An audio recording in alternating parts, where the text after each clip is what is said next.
What's going on, Flicks Talkers? Welcome back to another movie review. This time in a segment I like to call movies that you recommended, and I will be honest, this movie was recommended left and right all the time, and I always passed up on it, even when it hit theaters, even when I really appreciated and loved the debut from Ari Aster himself, Hereditary. I passed up because I will be honest, I just really gave into all of the weird mixed reviews that people had about this movie when it first came out. Either they really loved it, they really hated it. There was no one really in between other than people saying I just didn't get it, so I don't know how to feel about it. So I just kept putting it off for so long, and then it just became in the back of my mind, and so many movies just came out since then. So during a recent watch along for Hereditary, guys, they were like, did you check out Midsommar yet? And I said, no, I didn't. And they're like, damn it, you got to put it on your watch list.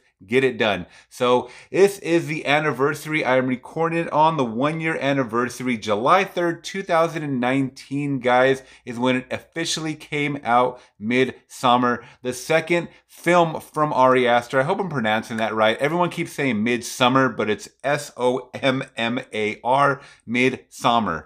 So let me know the translation. Is there a reason why it's called Midsommar, guys? I really don't know. I haven't looked too far into it, but I will let you know 1 year later, guys. I did catch this on Amazon Prime in 4K Ultra HDR. And wow, I am so happy I did, guys. So before I get into my likes, my dislikes, and just my overall thoughts on Midsommar, once again, the next film from Ari Aster, let me get a quick synopsis in for you guys that have no clue about this movie. A couple travels to Sweden to visit a rural hometown's fabled midsummer festivals. What begins as an idyllic retreat quickly devolves into an increasingly violent and bizarre competition at the hands of a pagan cult.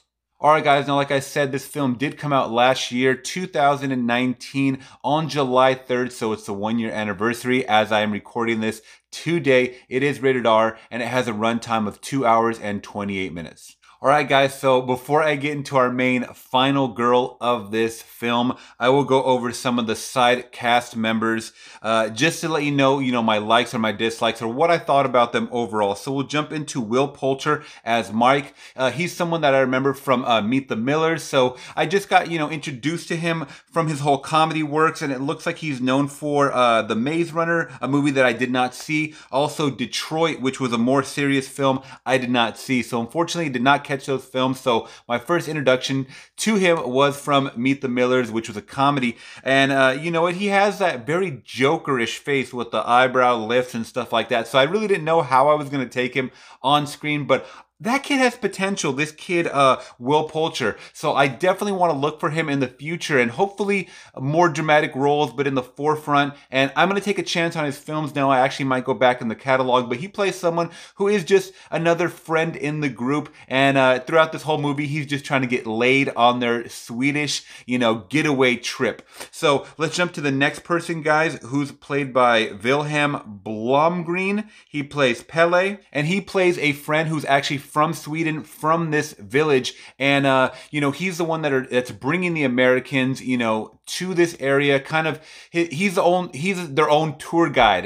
Think of it that way. So, but he has some other ulterior motives, and that's something that I kind of picked up on, halfway through the movie. He wasn't as it seemed. So he did a pretty good acting job. I don't know him from any other movies. And let's jump to William Jackson Harper, who plays Josh. Now, I think this character here was one of the strongest characters on screen, besides Florence Pugh, of course, so we'll get to her in a second. But anyways, Josh, he did a fantastic job. He was someone there that was studying, this area, this region in Sweden. He was going to do his thesis. They were going there also, to work on their thesis papers for college, for this class that they had. And Josh let it be apparent that, he's taking notes. He wants to take pictures. He wants to study this group of people as much as he can, because there's someone that it's pretty much their own little civilization, their own cult, as you will. They just live off the land and they have their own traditions and their own cultures. So he's extremely fascinated with them, and he just becomes immersed in this culture, and he lets it be known, I want to do my thesis on this. and I just really felt for his character. I felt he was actually a student. I felt like he was really invested so much into what was going on in the movie, and it just seemed really genuine. I really liked his acting ability in this film. Now, next up is Christian, played by Jack Rayner. I don't know too much of his past works, guys. It looks like he's in a Transformers movie. He's also in Free Fire, which was one that I missed, but I definitely want to check out, as well as Sing Street. But anyways, in this film, guys, he plays Christian, and he plays Florence Pugh's boyfriend, and they're kind of like on rocky, start and whatnot, and they've been together for 4 years, so they're going through a lot of different things, and you can tell that the relationship, especially on this trip, is being tested. So I kind of liked seeing that, because they're constantly butting heads. They don't know what's going on, especially in their own surroundings of, what is going on in this film. So the relationship is tested a lot in this film. The first part of this movie, I didn't really care for his character. I thought he was just a typical douchebag. But towards the last part, you could tell that he's going through a lot of things. He's questioning things. And, you kind of almost felt for him in the end of this movie. But for the most part, I thought he was a dick.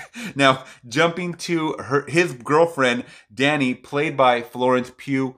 Jesus, she was the star of this film, guys. She really lent her acting chops. Just like, I didn't really catch too much of what she was in previous, other than kicking it. What is it what is it called? Fighting with My Family. I was gonna say Kicking and Screaming. Fighting with My Family. That was one that I saw her in, and I didn't even know it was her, because she looked so unrecognizable with the black hair. So that movie, I thought she did a great job in. That was based on a true story as well. And then, there's a couple of other movies that people know her for. It looks like The Commuter she was in. Of course, she's going to be in Black Widow coming up, and Little Women more previously. So a lot of movies I have not caught. I think I saw maybe half of Commuter, but that wasn't a movie I was really interested in. But this one made me a believer in the Pugh Army, man, because she definitely killed it in this one. They make it a joke. Someone made it a joke offline that, Florence Pugh is crying for 2.5 hours in this film. And I can understand why. She's extremely emotional. She's an emotional wreck. And due to a lot of things that happen at the beginning of this movie. So before the credits even roll, guys, you get to get hit with, some incredible family dynamic and family shattering news that gets dropped on Florence Pugh's character Danny, and it's just like, oh crap, like I can't even explain or understand what the hell she's going through in this time. So, she's going along with these guys on the trip just to kind of forget about everything, but she's doing drugs along the way, so it just keeps bringing up all these memories, and she just can't suppress it. And the underlying subtext issue of this movie is anxiety, is dealing with, all of those inner pains that just come out. They have to come out, especially in this village, and or this cult, as you call it. And I love the direction that it went. I mean, halfway through, I was kind of scratching my head like, okay, why do people like this movie? Am I going to like it more than Hereditary? And by the third act, I just started to fall in love with this movie.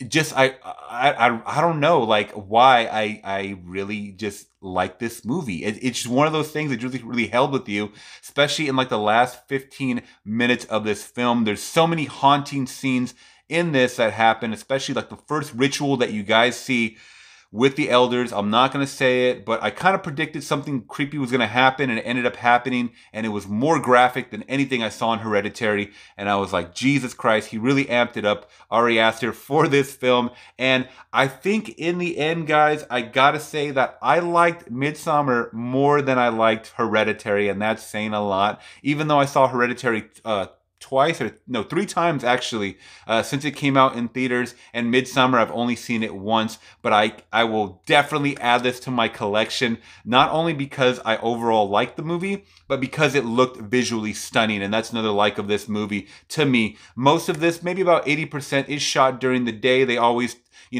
mention and talk about how it's never night out, so that's kind of like a constantly running theme, even though it does get dark or dusk setting in some scenes. For the most part, it's kind of like a creepy thriller horror movie, I guess people want to call it, that takes place mostly in day.